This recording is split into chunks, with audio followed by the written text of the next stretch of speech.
Salam sejahtera untuk kita semua. Nah, teman-teman sekalian, pada kesempatan kali ini, saya beserta teman-teman saya, yaitu Dea Puspita SPD, Iski Trisha Putri SPD, Frederika Marbun SPD, akan membahas sebuah materi tentang teks laporan hasil observasi. Nah, yang akan kalian bahas di sini ada 3. Yang pertama tentang definisi teks laporan hasil observasi.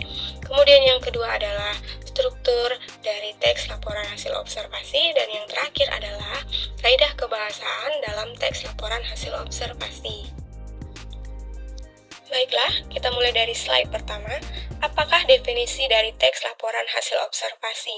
Nah, teks laporan hasil observasi atau biasa disingkat dengan LHO adalah salah satu jenis teks yang berfungsi untuk memberikan informasi tentang suatu objek atau sebuah situasi. Nah, setelah diadakannya investigasi atau penelitian secara sistematis.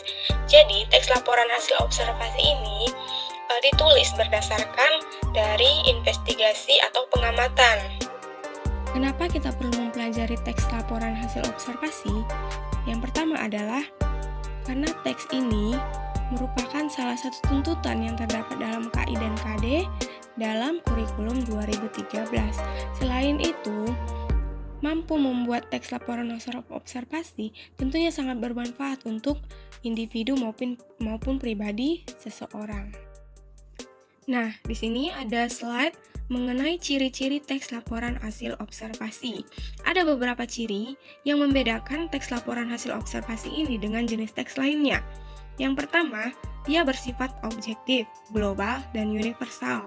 Yang kedua, objek yang akan dibicarakan atau dibahas ialah objek tunggal. Artinya, bila kita ingin mengamati misalnya untuk tanaman atau tumbuhan padi, ada beberapa tumbuhan lain misalnya yang berdampingan dengan padi tersebut. Yang diamati itu hanya padi. Kita fokus ke padi dan jangan melibatkan tanaman-tanaman lain. Kemudian yang ketiga, ditulis secara lengkap dan sempurna.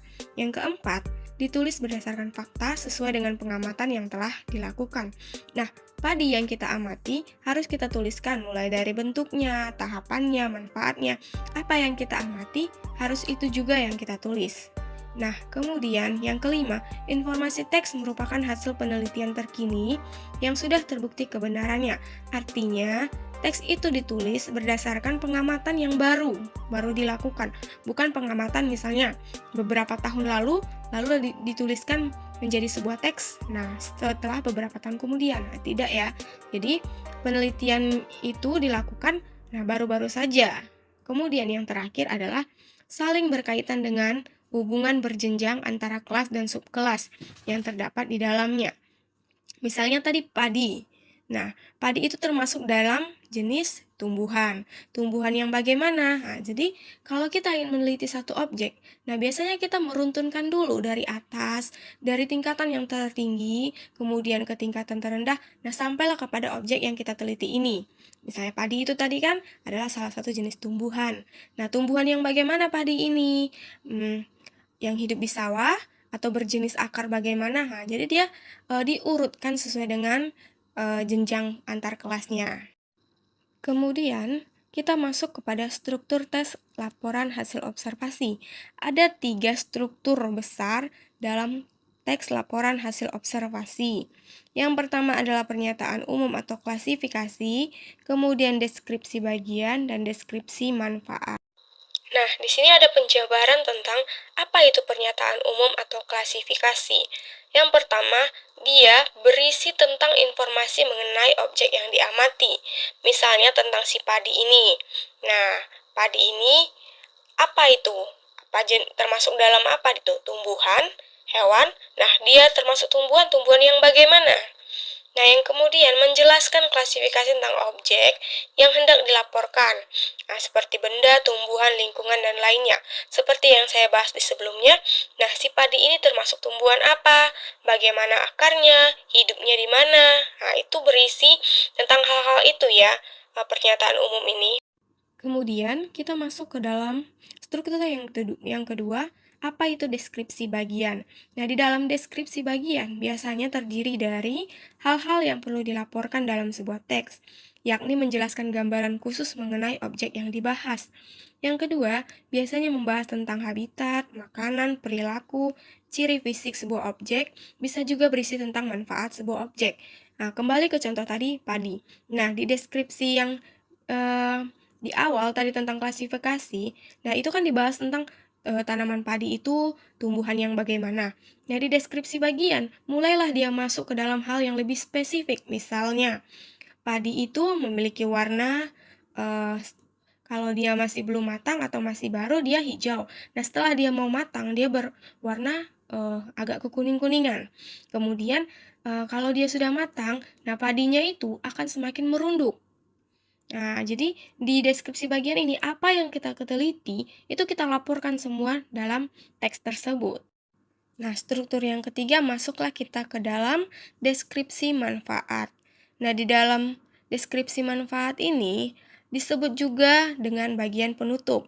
Dapat berupa kesimpulan atau pemaparan penulis mengenai kegunaan, kelebihan, serta manfaat dari objek yang diobservasi. Nah, contohnya yang diteliti berupa produk. Berarti yang dijelaskan dalam tahap ini adalah kegunaan, kelebihan, serta manfaatnya. Demikian juga, bila yang diobservasi ialah hewan atau tumbuhan, maka yang dipaparkan berupa sifat khusus serta klasifikasi yang lebih mendalam. Nah, jika tadi di deskripsi yang kedua atau struktur yang kedua itu mengenai ciri-ciri fisik dari si padi, nah di deskripsi manfaat ini, nah mulailah kita jelaskan manfaat tanaman padi itu apa, gitu kan. Apa pentingnya untuk kita, untuk kebutuhan manusia, menjadi bahan pokok. Nah, di situ kita jelaskanlah di tahap deskripsi manfaat ini. Nah, di sini ada contoh beserta dengan bagian-bagian dari peletakan deskripsinya. Strukturnya ya, maksudnya di sini ada contoh tentang tanaman jengkol. Nah, ada pernyataan umum atau klasifikasi yang paling awal. Jengkol merupakan salah satu tumbuhan yang digemari oleh manusia. Tetapi ada juga sebagian orang yang tidak menyukai jengkol karena baunya. Nah, jengkol termasuk salah satu makanan yang diolah dengan cara dimasak. Jengkol atau jering adalah tumbuhan khas di wilayah Asia Tenggara. Bijinya digemari di Malaysia, Thailand, dan Indonesia sebagai bahan pangan. Di Indonesia, jengkol biasa dimasak sambal, rendang, semur, dan lain-lain.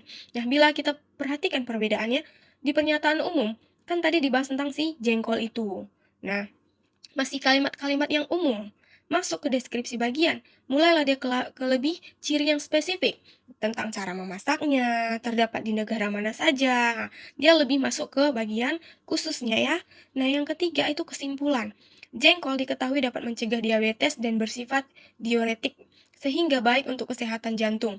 Tanaman jengkol diperkirakan juga mempunyai kemampuan menyerap air tanah yang tinggi, sehingga bermanfaat dalam konversi air di suatu tempat. Nah, tepat sekali ya, yang seperti tadi kita bilang, kesimpulan ini biasanya berisi tentang deskripsi manfaat. Nah, di sini kan jengkol diberitahu manfaatnya itu baik untuk kesehatan jantung, itu dari bijinya. Nah, dari tanamannya sendiri, dia sangat menyerap air tanah itu sangat tinggi, berarti sangat baik untuk kehidupan manusia pastinya. Jadi, bisa dilihat ya, struktur 3 dari teks laporan hasil observasi ini sangat gamblang dideskripsikan di sini, bisa kita lihat sendiri perbedaannya. Nah, baiklah, kita masuk ke materi yang selanjutnya sekaligus materi terakhir, yaitu tentang ciri kebahasaan teks laporan hasil observasi. Terdapat 4 ciri kebahasaan dalam teks laporan hasil observasi. Yang pertama, terdapat kata serta frasa verba dan nomina. Nah, contohnya di tanaman jengkol tadi ada frasa verba, yaitu frasa yang bersifat kata kerja, seperti masak rendang, masak sambal. Nah, kalau untuk contoh frasa nomina, si jengkol ini termasuk ke dalam bahan pangan. Nah, yang kedua afiksasi atau imbuhan.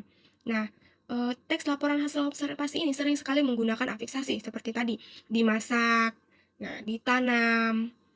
Kemudian, yang ketiga terdapat kalimat definisi dan kalimat deskripsi. Kalimat definisi itu, padi ialah salah satu jenis tanaman yang hidupnya di air. Nah, deskripsinya itu, padi memiliki ciri warna yang kalau dia mentah dia masih hijau, kalau dia sudah matang dia berwarna kekuning-kuningan. Jadi kalimat definisi ini biasanya berisi tentang pengertian. Nah, kalau deskripsi ini biasanya berisi tentang gambaran umum dari si objek yang akan kita jadikan sebagai teks ya. Kemudian yang keempat, menggunakan kalimat kompleks dan simples.